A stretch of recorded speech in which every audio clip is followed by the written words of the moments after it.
Le damos la bienvenida con todo gusto al querido Pietro Sorba. Pietro, bienvenido Con todo gusto a Viedma. ¿Cómo están? ¿Todo bien? Bien, ¿vos? Bueno, gracias. Gracias por darme la oportunidad de hablar con ustedes y de hablar con la querida provincia donde ustedes están ubicados, porque es un lugar que adoro, me encanta y bueno, y siempre cuando puedo vuelvo. Así que uno de los primeros lugares que visité cuando llegué al país hace casi 30 años atrás. ¿Qué lugares, buen día, Pietro Quique te saluda. ¿Qué lugares has conocido de la provincia de Río Negro? Bueno, hablamos de Viedma. Viedma es un lugar donde tuve que ir porque querían mostrarme la realidad de los valles de Río Negro, el tema de la fruta, de las peras, de las manzanas, etcétera. Y bueno, ese fue el primer contacto real, concreto que tuve con la provincia. Así que quedará para siempre en mi memoria. Pietro, hablábamos en la previa, nosotros también que somos, iba a decir colegas tuyos, pero no me animo a decir eso. No seas irrespetuoso. Somos periodistas. Somos todos colegas. Periodista gastronómico y bueno, es un periodismo que está poco desarrollado, me da la sensación, y que hay muchos caminos, ¿no? Nosotros que te seguimos y te vemos en tus columnas, te leemos, vos tenés una visión también del periodismo gastronómico y hacia dónde tiene que ir. ¿Vos nos podés explicar un poquito cuál es tu visión de esta cuestión del periodismo gastronómico? Es un tema interesante porque la primera pregunta que tenemos que hacernos es si existe todavía el periodismo gastronómico en un mundo donde cambiaron los paradigmas, donde se evalúa, se valoriza lo visual y se valoriza cada día menos el contenido. En un mundo donde todos quieren tener razón y pocos saben de qué están hablando, y entonces hacer periodismo gastronómico ya desde ese punto de vista es complicado. Y después hay toda una serie de cuestiones que son quizás más prácticas. Cada día son menos los medios tradicionales que ofrecen espacio al periodismo gastronómico, porque no hay que confundir periodismo gastronómico con información disparada por influencers, etcétera, etcétera. Entonces, se lo puedo comentar desde otro punto de vista muy práctico. Cuando yo empecé en esta profesión, hace algunos años atrás, nosotros éramos un grupo muy grande de periodistas gastronómicos. Yo estaba empezando, pero ahí en ese momento había periodistas realmente muy capacitados, muy profesionales, muy conocedores de la materia. Pienso en Fernando Villalbuzi, en Miguel Brascó, Alicia Delgado, Fanny Polimeni, Elizabeth Checa, Raquel Rosenberg, Abel González, Derek Foster, y puedo seguir 5 minutos más. Bueno, y todas esas personas eran personas que realmente tenían gran conocimiento que surgía a partir de las lecturas, de los libros, de los viajes, etcétera, etcétera, etcétera. Hoy en día no hay, digo, numéricamente periodistas, claro, esa cantidad de periodistas gastronómicos. Entonces uno se tiene que preguntar si es una profesión que tiene futuro. Probablemente sí. Pero ¿cuál es el futuro? El futuro es un futuro incierto, en el sentido que todavía no sabemos cuánto va a durar y cómo va a seguir esta época de visualización, de superficialidad, porque cada día los contenidos son más superficiales, ¿no? Siempre es un tema, o los rankings, o la milanesa más grande, claro, o no sé qué, todo es así. Entonces, bueno, veremos lo que pasa. Desde mi lugar, intento hacer todo lo posible para seguir ofreciendo contenido de calidad. Y pues es lo único que puedo hacer, hasta que me dejan hacerlo. También digo la cuestión de la aparición de las redes sociales y esto de como decís, de los influencers y de resolver todo en 30 segundos, mostrar un lugar en 30 segundos que a veces es complejo eso también, ¿no? Porque no profundiza nada No, para nada. No se profundiza, pero ni siquiera existe la voluntad de profundizar. Es simplemente, en la mayoría de los casos, como que hay dos grandes familias, ¿no?, de este tipo de información, queremos llamar información, no es información, es contenido, Claro. contenido de baja calidad.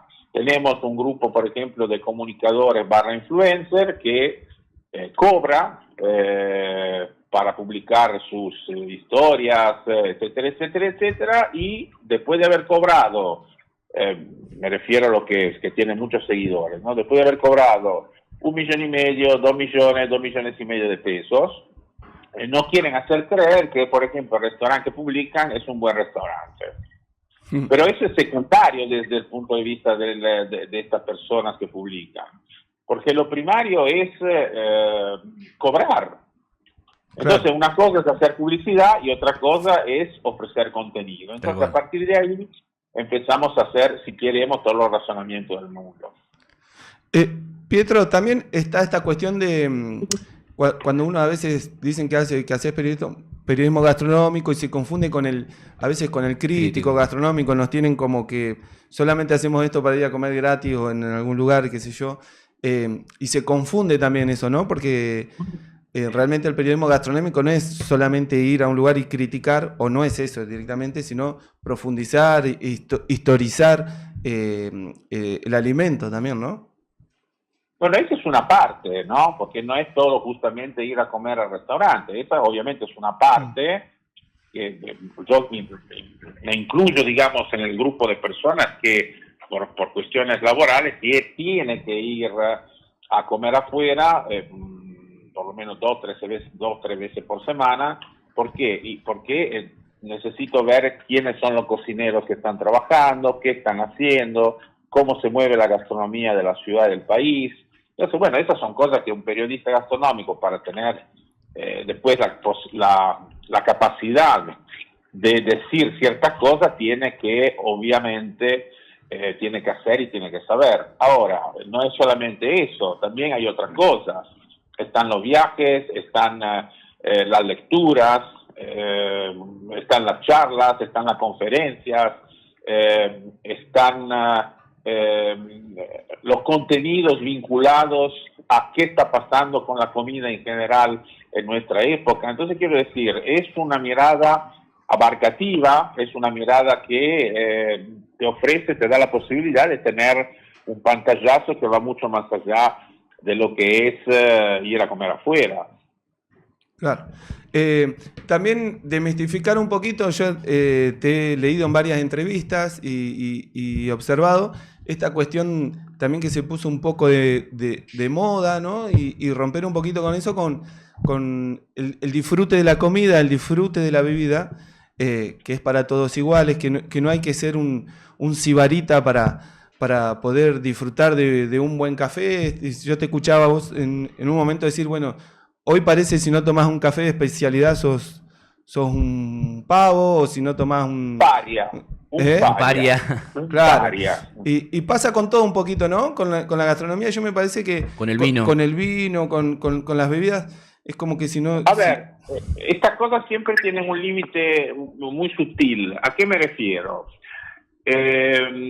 Todas estas cosas que están pasando, la charcutería, los cafés de especialidad, los quesos artesanales, etcétera, etcétera, etcétera, cuando están bien hechos, nos ayudan a entender, y cuando alguien lo explica humildemente, o sea, con conocimiento, con el deseo de que el otro absorba, adquiera conocimientos para que finalmente pueda elegir mejor.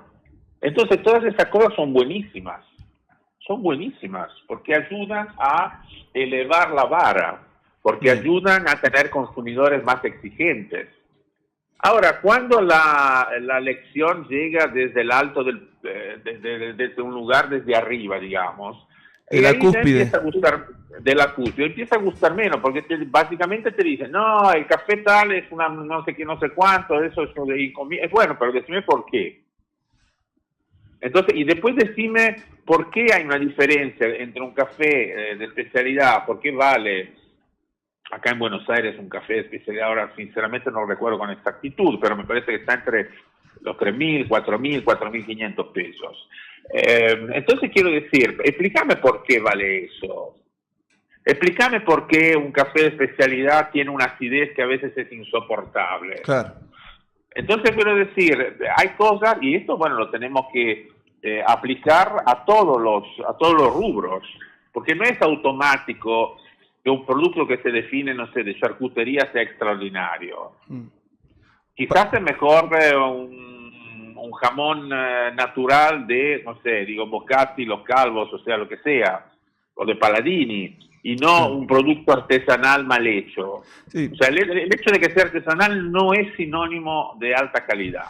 Pasó un poco con la masa madre también, ¿no? En un momento se puso de moda la masa madre, era todo masa madre, pero había masa madres buenas y había masa madre que eran ácidas, que eran incomibles, ¿o no? Eso sería lo de menos, o sea, porque una de las características de la masa madre es, digamos, su acidez. Pero el tema es que a veces uno ve unos panes, donde te dicen, no, está hecho con masa madre y es un pan que es un masacote. Entonces, quiero decir, ¿dónde está la diferencia con un pan común? ¿Por qué tengo que pagar una baguette de 6.000 pesos? Tal cual. Entonces, bueno, estas son las cosas las contradicciones de nuestro tiempo. Y además, paralelamente tenemos el producto industrial que vemos en los supermercados, los productos industriales, cada día más presentes, que cada día bajan su calidad nutricional, que cada día distorsionan el paladar. Y entonces no es una época sencilla para poder entender lo que está pasando con la comida para la mayoría de las personas. Y después, por supuesto, está el tema del bolsillo, ¿no? Eso no es un tema menor. Tal cual. Juega eso. Pietro, vos estás en la capital y la capital ya tiene una identidad gastronómica, ¿no? Tiene que ver con todas esas influencias de distintas culturas que tiene. Pero la Patagonia, nosotros estamos acá y tenemos todavía, si bien tenemos, pero nos falta todavía tener una identidad gastronómica. También es un territorio muy grande, ¿no? No es lo mismo estar en el mar que estar en la montaña, son productos distintos.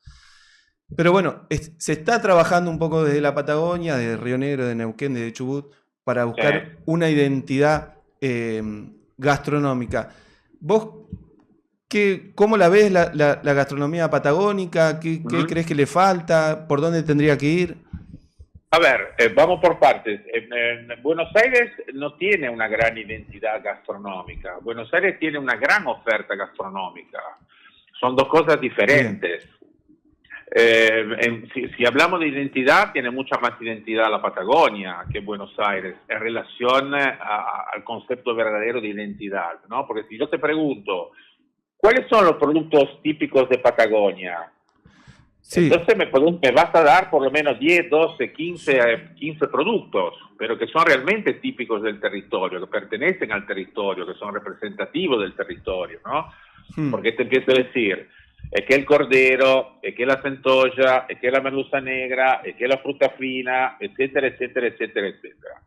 Ahora, Buenos Aires, yo te digo, ¿cuáles son los productos típicos de Buenos Aires? Sí, es un cocoliche, ¿no? Porque tenés un poquito Decime uno. Claro. No hay. Bueno. Y lo que pueda llegar a decir no es directamente producto de Buenos Aires. Entonces, yo creo que el camino que está recorriendo Patagonia, por el general, es un buen camino. La contra que tiene Patagonia es que está lejos de las grandes ciudades, que tiene poca población local, o sea que tiene bajo nivel de consumo local, pero tiene productos, pensamos en el vino, ¿no? Sí. El vino patagónico es un vino muy peculiar, hasta el punto de que la bodega más austral del país está en Patagonia. Sí. Y es una bodega, digamos, que vende productos de alto nivel, de alto precio. ¿Cuáles son las mejores conservas de fruta del país? Probablemente son las patagónicas, pero ¿por qué? Porque ese clima frío favorece el crecimiento de la fruta fina. Y entonces vos tenés una conserva de fruta que tiene una acidez espectacular, refinada, fresca, llena de energía, y ese es otro valor agregado. La centolla no la encuentro en Mar del Plata, la centolla la encuentro en el sur. En agua fría. La merluza negra también, los erizos también. Entonces quiero decir, hay una cantidad enorme de productos típicos y simplemente el trabajo es, que no es fácil decirlo, pero después hay que hacerlo, simplemente hacer todo lo posible para valorizarlo a través de sinergias con las instituciones locales. Sí, amalgamar un poquito, ¿no?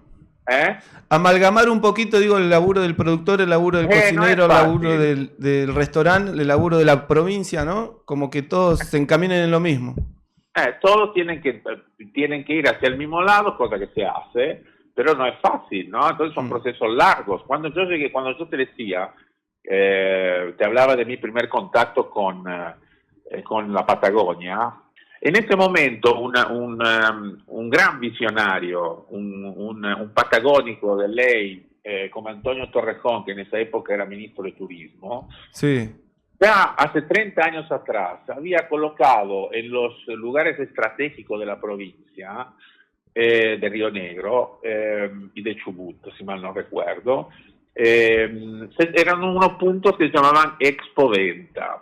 O sea, ya él había pensado de colocar esos lugares donde se reunían algunas producciones de pequeños productores locales para que la gente, cuando pasaba por esos lugares, tuviera la posibilidad de comprarlos y de conocerlos. Esa es un poco básicamente la idea, ¿no? Entonces, bueno, hay que trabajar en eso. Bien. Hay que trabajar en la promoción de la torta galesa, de los alfajores patagónicos, etcétera, etcétera, etcétera, etcétera, etcétera. Hoy se está trabajando muy bien bueno, obviamente las bodegas. Río Negro cuenta con bodegas, muchas bodegas, pero chiquitas, familiares, pero hoy se están perfeccionando, están haciendo un vino de altísima calidad, todas las bodegas están haciendo un vino de alta calidad, aprovechando esta cuestión que vos decís del frío también y de la cuestión climática. Lo mismo el aceite de oliva genera la cuestión térmica, genera un aceite espectacular, así que se está trabajando mucho en ese sentido, como profesionalizando, ¿no? Como pasó a ser algo familiar. Si no tengo información equivocada, si no ha cambiado la historia, el restaurante más argentino, más reconocido en el mundo, usa el aceite de oliva rionegrino.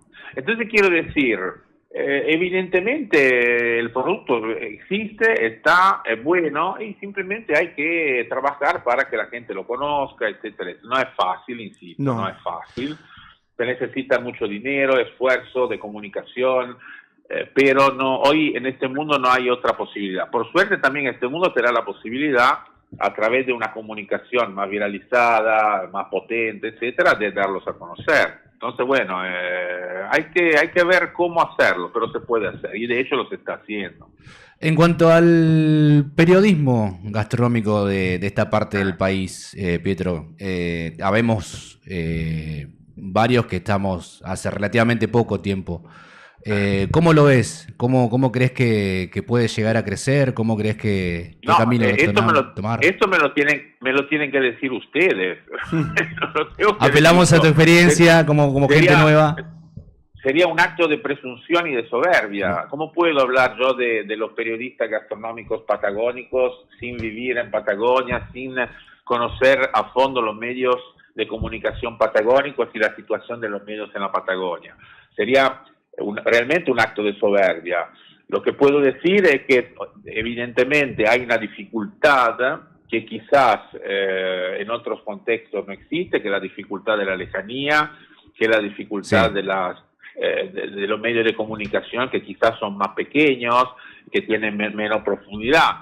Pero, insisto, ustedes tienen valores gastronómicos, virtudes gastronómicas que justifican una comunicación muy interesante. O sea, si yo quiero saber algo insisto con un ejemplo porque es quizás uno de los más fáciles de entender, sobre la centolla, ¿con quién tengo que hablar?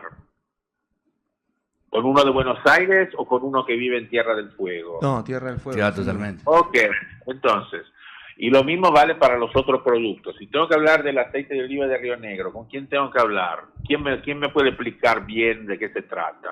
¿Un local o un extraterrestre que llega desde Buenos Aires con soberbia, con presunción, pensando de que en una visita de 6 horas ya tiene todo resuelto y sabe todo.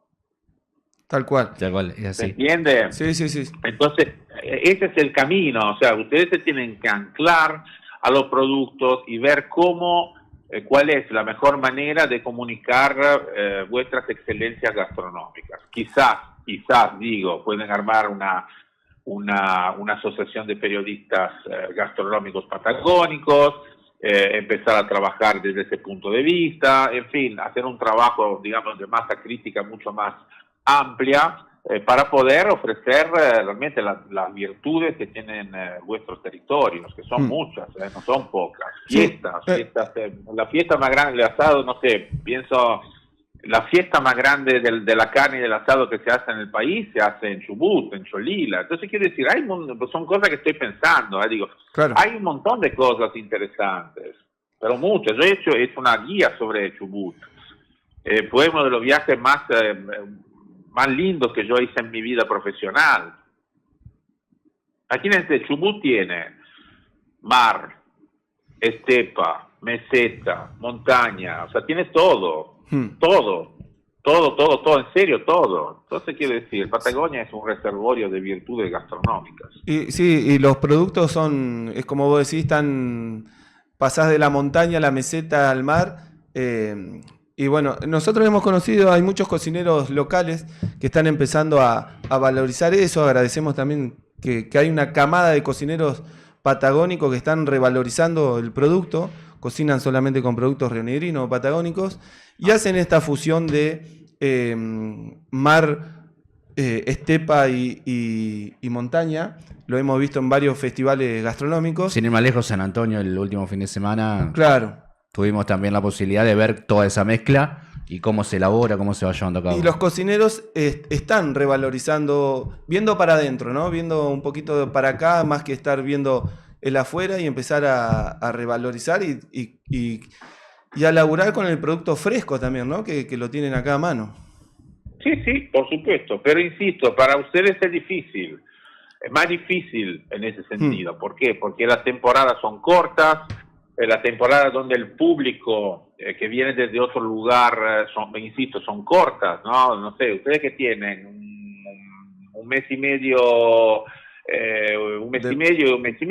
y después la otra parte del año que se hace. Entonces hay que pensar qué hacer, cómo cautivar la atención, cómo captar el interés, porque si no, ya es complicado, se pone más complicado. Entonces quiero decir, son situaciones donde hay cosas muy a favor y dificultades objetivas que hay que resolver de alguna manera.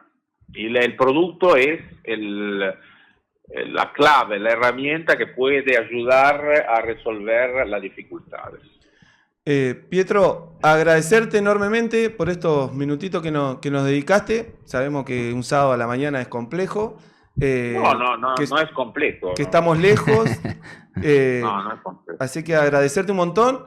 Te seguimos siempre, te leemos, te vemos ahí en Historias Ricas, también un programa en TN. Está al aire todavía, ¿no? ¿Historias Ricas? No, este año todavía no se hizo nada, así que estamos esperando que el canal decida qué hacer. Pero hasta ahora fue y es una experiencia extraordinaria, porque fueron 4 temporadas muy enriquecedoras. Así que bueno, ojalá que pronto podamos retomar la velocidad que nos gusta tener. Sí, lindo programa, estaba lindo. Sí, señor. Bien explicativo, estaba bueno. Nada, agradecerte y que te esperamos por acá, que están las puertas de Viedma y la Patagonia abiertas para cuando quieras venir. Acá te esperamos. Muchísimas gracias. Es un placer haber conversado con ustedes y con vuestros oyentes. Gracias. Gracias, Pietro. Un abrazo grande, Pietro. Chao.